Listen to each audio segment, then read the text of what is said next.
Hoy, teka lang mga ka-reloan. Paano kung nakapag-download ka ng isang loan application kasi nakita mo SEC registered daw sila? Pero ang totoo, ginagamit lang nila ang pangalan ng legit na company. Legit na lending company. Imaginein mo to ka-reloan, napakarami ng ganitong na biktima. Akala mo si Tala yung kausap mo. Akala mo legit na financing company ang nasa application mo. Tapos, biglang scam pala, hindi authorized na company? Aray mo. Kasi mga ka-reloan, hindi lang pera mo yung pwedeng mawala, pati yung personal information mo. At ito na nga mga ka-reloan, naglabas mismo ang SEC ng advisory tungkol sa mga website at loan applications na umano'y gumagamit ng mga pangalan ng mga legit na kumpanya ng walang pahintulot. Kaya mga ka-reloan, sino-sino ang mga nadamay? Ano ang ibig sabihin nito para sa mga nangungutang online? At syempre mga ka-reloan, paano mo ba talaga malalaman kung legit yung loan application na ina-applyan mo? Alamin natin lahat yan dito sa video natin mga ka-reloan, kaya wag kang aalis hanggang dulo, panoorin mo to. Dahil baka ito na ang impormasyon na kailangan mo para makaligtas tayo sa mga sakit ng ulo at syempre sakit ng bulsa. So ayun na nga mga ka-reloan, ito yung inilabas ng SEC advisory. At ito nga ay fresh na fresh lang. Ito ay tungkol sa mga unauthorized use ng pangalan ng ilang legit na financing at lending companies. Sa madaling salita mga ka-reloan, may mga website, may mga mobile app, social media pages, at iba pang online platforms na ginagamit umano ang pangalan, branding, registration details, at iba pang impormasyon ng mga totoong kumpanya kahit wala naman silang pahintulot. Parang ganito lang yan mga ka-reloan. May nagpakilala sa'yo bilang kuya mong mayaman. Paglapit mo, hindi pala siya yung kuya mo. Ganon din yung nangyayari dito mga ka-reloan. May mga platform or maraming platform ang gumagamit ng pangalan ng mga kilalang lending companies para sila ay magmukhang legit sa mata ng publiko, sa mata mo. At eto na nga mga ka-reloan, ayon sa advisory, kabilang sa mga pangalan ng naiulat na fresh na ginagamit na walang pahintulot ay Tala Financing Philippines Inc., Mabilis Cash Financing Corp., at Pera Sa'yo Lending Inc. At maging ang dating online lending platform na si Pezo, na dati raw nauugnay sa Lendora Lending Corporation. Ngayon mga ka-reloan, importante ang isang bagay. Hindi ibig sabihin na scam agad yung mga gumagamit ng pangalan nito. Ang sinasabi lang ng SEC ay may mga naiulat na unauthorized use o hindi autorisadong paggamit ng kanilang pangalan o pagkakakilanlan. Kaya mga ka-reloan, dapat maging maingat ang lahat.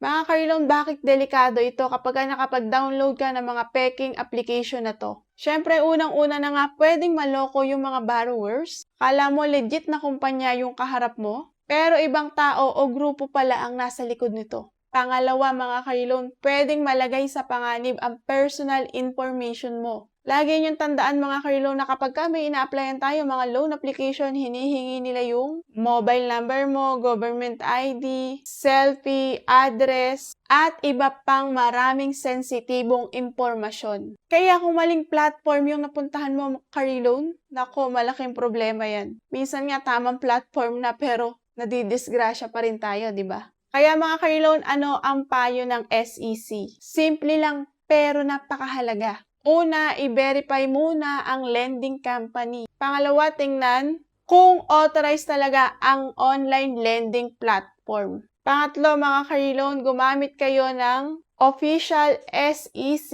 website at SEC Check app. Ito yun, no? Pang-apat, mga ka-reloan, syempre, iwasan yung mga kahinahinalang website at saka mga application. At panglima mga ka-reloan, huwag na huwag magpapadala ng mga advance payment. Kapag may nagsabi sa iyo ng ganito ka-reloan, Sir, ma'am, magbayad muna kayo ng processing fee bago namin i-release yung loan. Nako, red flag yan. Mag-ingat kayo mga ka-reloan, lalo na kung nanghihingi ng bayad. So, paano mo malalaman mga ka-reloan kung legit ang isang loan application na papasukin mo? Narito lang yung mga ilang tips. Simple lang din to. Siyempre mga ka-loan, unang-una nyong gagawin, hanapin nyo yung pangalan ng financing o nung pinaka-lending company. Pangalawa, syempre, i-check nyo kung nasa SEC records. Pangatlo, tingnan kung tugma yung app at saka yung pangalan na ginagamit ninyo. Magbasa muna ng reviews pero huwag dito agad umasa ng 100%. At mga ka-reloan, dito maraming nauhu. Magduda muna kayo kapag sobrang ganda ng offer. Halimbawa, ma'am, approve ka agad ng 100,000 pesos. Diba, too good to be true agad? Ang sobrang laki. Walang requirements, walang verification. 5 segundo lang, approve ka na agad. Nako, parang mabilis pa sa instant noodles, di ba?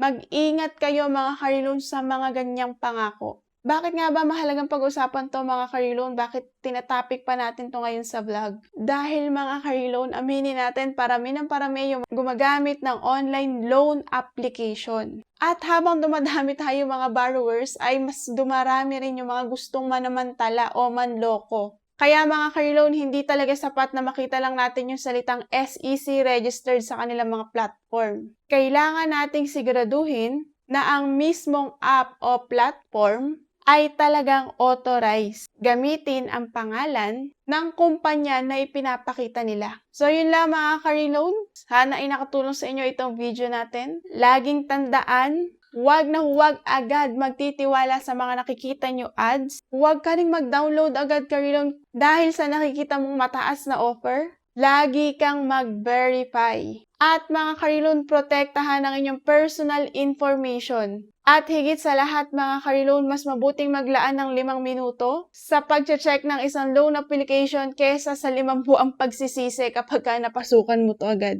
Mga ka-reloan, kung nakatulong sa inyo ang video na to, huwag kalimutang mag-like, i-share, at i-subscribe mo na rin ito para sa mas maraming loan application reviews, SEC advisories, at financial tips na madaling maintindihan. Mga ka-reloan, mag-comment na rin kayo dyan kung naka-experience na rin ba kayong makapag-download ng mga fake online loan application. Ano yung inyong experience? And kung meron pa kayong gustong ipa-reviews ay feel free to comment down. Magkita ulit tayo sa mga susunod kong video mga ka-reloan. Ingat sa mga nagpapautang at ingat din sa mga nagpapanggap. So sana makaahon na tayong lahat sa pagkakautang and iwasan natin yung tapal-tapal system para hindi tayo malubog sa sistema. Thank you for watching and God bless you all. Bye! Mga ka-reloan, kung nakatulong sa inyo ang video na to, huwag kalimutang mag-like, i-share, at i-subscribe mo na rin ito para sa mas maraming loan application reviews, SEC advisories, at financial tips na madaling maintindihan. Mga ka-reloan, mag-comment na rin kayo dyan kung naka-experience na rin ba kayong makapag-download ng mga fake online loan application. Ano yung